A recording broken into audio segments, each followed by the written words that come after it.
All right, we're back We are back. with another segment.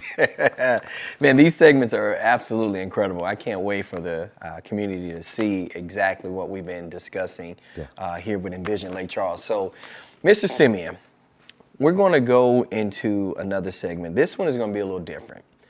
I'm going to spit out some words to you before we get into our topic, but I want your true take. We're just going to throw them out there. Okay. When I mention the word resilience, what's your take on that? I think it's finding the best in people and making sure that that's protected with them. Okay. Let's grab another word, opportunity. Identifying what is going to get you where you need to go and making sure that you can get there.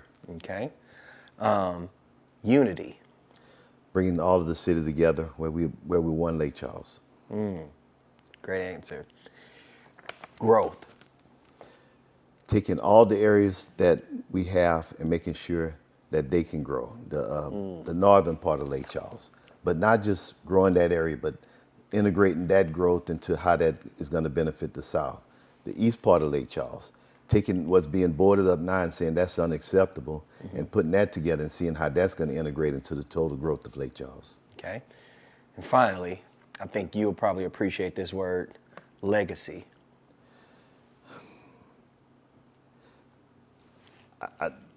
Excuse me for a second, because the only legacy I could think of is the reason that brought me here with my father. You know, I came down because I didn't feel I had had enough time with my father when he had received a terminal diagnosis for cancer. And I wanted to come and be with him and know him again. So I got 20 years with him before the Lord called him away.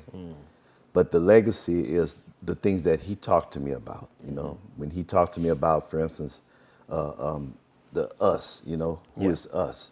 When he talked to me about the importance of what you do. My father passed away when in March of 2020. A week after we buried him, the pandemic hit. The whole world just shut down. But when he was transitioning, he called me into the room. I'd never seen my dad look at me like that before, and he was sitting there and he just said, take care of your mother and take care of your brother and your sisters. And I knew at that point that was his goodbyes, you know. So when he passed and the pandemic hit, you know, right after that the hurricanes hit, we had 4 or 5 federal declared disasters. Then my mission became quite clear. My legacy is going to be, did I honor my father's wishes? And to this day, my mother's here. I drink a cup of coffee with her every day.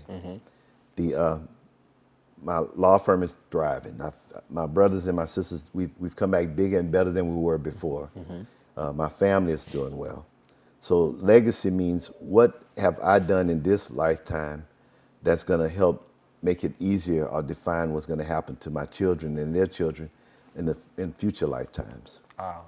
That's the statesman side of being in public service. You know, you got the political side, getting elected, but you got the statesman side that says, what have I done before I pass that baton to the next generation? Wow.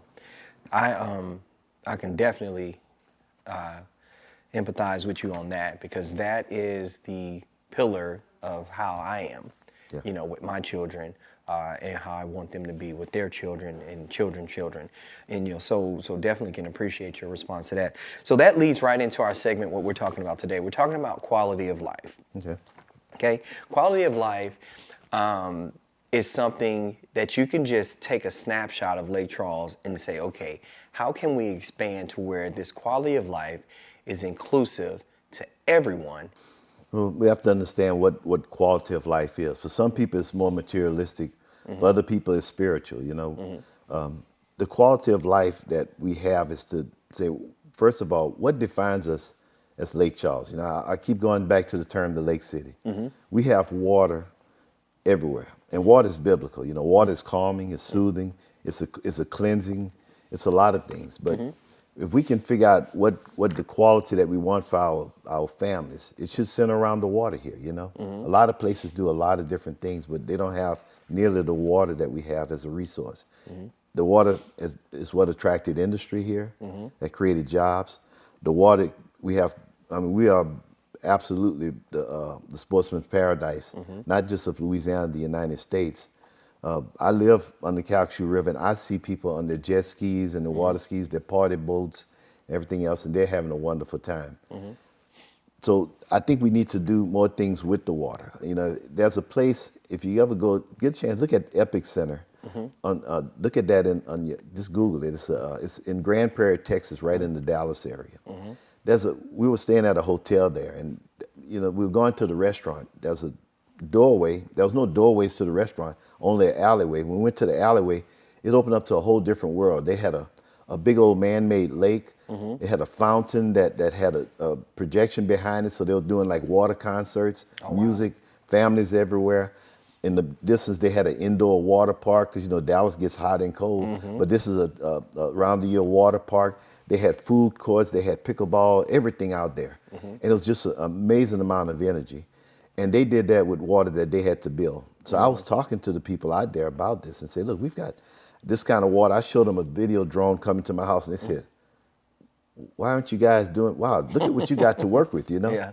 So if the quality of life means we figure out what makes this a quality area and center our lives around that, that's going to generate a lot more fun, excitement, entertainment. That's going to make us a very attractive place. Not just us, but if we define ourselves, it's a lot easier for us to go out and sell ourselves. I can see me as mayor going out with certain officials that have the wherewithal and go and talk to a developer and saying, would you come into our area and build an indoor water park? Look at the beach that we have. Look at the assets we have. Look at these things that we have. I can go and talk to other people and say, look, we have places on our lakefront, a crying eagle, but we want to enhance that. I want to make it where when people come in, they can go from one place to another. I want to marry all that energy to our downtown area, so our merchants have things. I want a water taxi that's taking people to the gaming destination, so that they finally start sharing their people, because they don't want their people to leave in their cars because they're not coming back. But if they leave their car there, they take a party barge that comes around. The port is a very visual place. You see in the Shelby's drive homes, and then you come to the lakefront, and that lakefront connects to the downtown, to the beach area. Yeah. You'll see a different kind of energy. Instead of just trying to attract things to one place, you connect them. I agree. You know, and the importance of that is having the right vision, not only the vision, but the right leader to be able to portray and project that out. So let's jump into some things before we dive more into that. So talking about leadership, talking about you, let's talk about the aspect of what the community thinks about you. You know, because obviously you've ran before. There have been talks about, okay, is Marshall ready? You know, what would you say to that potential voter that says, I don't know if you're ready? What would you say to that voter right now, sitting right across from you? I was ready from day one. I mean, when I got on the port of Lake Charles board back in 2003, that port was struggling. This is now the 10th largest port in the United States. That's not a small economic giant engine in this area. When I got on the city council in the aftermath of Hurricane Rita and Katrina that hit New Orleans, not just this city, the whole state was struggling. And when I left off that council, we had the strongest economy in the United States. When my community lost a very respected public servant, James Mayo, I was called upon by the police jury to come in and finish out his term. So I served a year there, and along the way, I understand the police jury. I know the police jury. I can work with the police jury as mayor. But I didn't go in and say, I'm going to run for this seat. I said, I need my community to grieve, collect its collective breath, and elect another person to come in. And then I step back to same thing, I'm always available. Well, then my councilwoman, Mary Morris, passed away. And then I got called by the mayor that said, look, we need stability and leadership. Will you come and serve for a period of time? And I could have gone back on the city council, but I said, I'm going to serve and let my community grieve, catch its breath. And then when they elected their representative, I came back. When I've been serving under the Community Foundation. The Community Foundation was just about philanthropy and doing these things. I said, wait, we need to become a part of the fabric of the community. So we started the civic initiatives portion of our community foundation. That resulted in a Better Block demonstration being done on Enterprise Boulevard, where we basically built a studio of restaurants, shops, playgrounds, and everything else. For a whole weekend, the community came out there, had a good time, and now you see that they're building the Mardi Gras Museum. They built the Nellie Lutcher Park, Acadian Ambulance. All of these things were built not because I was in office, but because we were able to articulate a vision. And then when the hurricanes hit, the family came in, the Philo family, who founded Yahoo, came in, gave $2.5 million to the community foundation. They could have put that anywhere, but they said, you guys are the ones that we're going to entrust to come up with a recovery plan that makes sense. And we came up with the 50-year Just Imagine recovery plan. And the city didn't do the things that we did. We had public meetings, a lot of input. We identified a lot of people that came in. We had captains that went out and sold this plan, so that when the city put up Lake Charles Rebound wrapped itself around that 50-year resiliency Just Imagine plan. Wow. The Mid-City Transformation, the Community Foundation partnered with the Lake Charles Housing Authority, not just to get the grant, $40 million grant that was competitive, that we won over a bunch of qualified applicants around the country, but also won awards for. But we leveraged a lot of the local services to come into that community, to build the fabric of the community, where that whole area between the Prairie Lake Mall and Salyer Street is about to get a $310 million infusion. It's going to totally revitalize that area, which is adjacent to Walnut Grove, which goes down to the lakefront. So that's everything I've been in. And this is not just in public service. I mean, in my law practice. When I first started practicing, I got the honor and privilege of clerking for a judge. She's well known by a lot of the legal community, Burnett Johnson. Well, she retired as the Chief Justice of the Louisiana Supreme Court. I became a partner in a major law firm, and we did some transformational things that prepared me for the things that I do in my law practice now, because I do things that a lot of people don't do in this area. So I guess the Bible says you know them by their fruit. Just go and look at what I've done. I mean, everywhere I've been has thrived. It's not, and I can't take credit for it, it's not because of me, but I've always, my strength, my talent, my gift has always been to collaborate and bring out the gifts that everybody else have, and it always benefited the community where we got better. Wow. We built LaBurge. We've got the most successful gaming operation on the port. We signed LNG contracts. Our economy is on its way to becoming the strongest economy in the United States. It's not even close. So this isn't a coincidence that I was in all these places. It was the fact that I rolled up my sleeves for my community and did what needed to be done for the community. I want to talk about, you mentioned recovery and what the city is getting ready to do, all the money that is coming in. Let me ask you this. With the current administration, what would you have done different to help with the recovery and the rebuild efforts of the city of Lake Charles? I am running for the office of mayor of Lake Charles. So I respect the office. I respect the responsibility that comes with it. So it's hard to say what somebody would have done right or wrong, because everybody has their own talents that they bring in. I can tell you what I see now, though. I see a lot of postings and pictures like we've recovered. I see a lot of pictures with things that the city had nothing to do with. I mean, the recovery was done by my profession, the lawyers, by going after the insurance companies and getting people what they needed to recover. The retention pond that's on Louisiana Avenue and McNeese, that 17-acre retention pond that's now saving a lot of places that flooded, that was done by the Calcasieu Parish Police Jury, but I talked about that in 2017. The I-10 corridor, I talked about that in 2017, and that still is something that needs to be done. I think the attention needs to be done for that. When Lake Charles Rebound was coming in,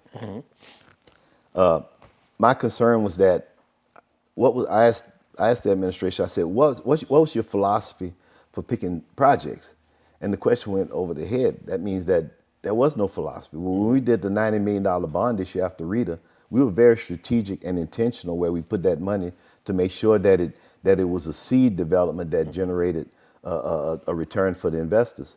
So when the projects finally came out, I was concerned about the I-10 corridor. I said, look, the I-10 corridor is an ATM. That is the future revenue generator that can help all of our city. And out of Lake Charles rebound, the only thing we got out of that was they were going to plant trees along I-10. Danny, that you don't borrow money to landscape, and you don't landscape until you've built something. That's correct. So there's an opportunity that's missed, and we have 7 years to get this right, because once that bridge is in, there's two things going to happen. If this is truly going to be a toll bridge, and the corridor isn't fixed up, that's going to drive a lot of traffic to 210. And some people may think that's a good thing, but 210 is not ready to handle that kind of traffic or the congestion or the accidents that's going to happen. So we need both of these interstates. And Lake Charles is very fortunate.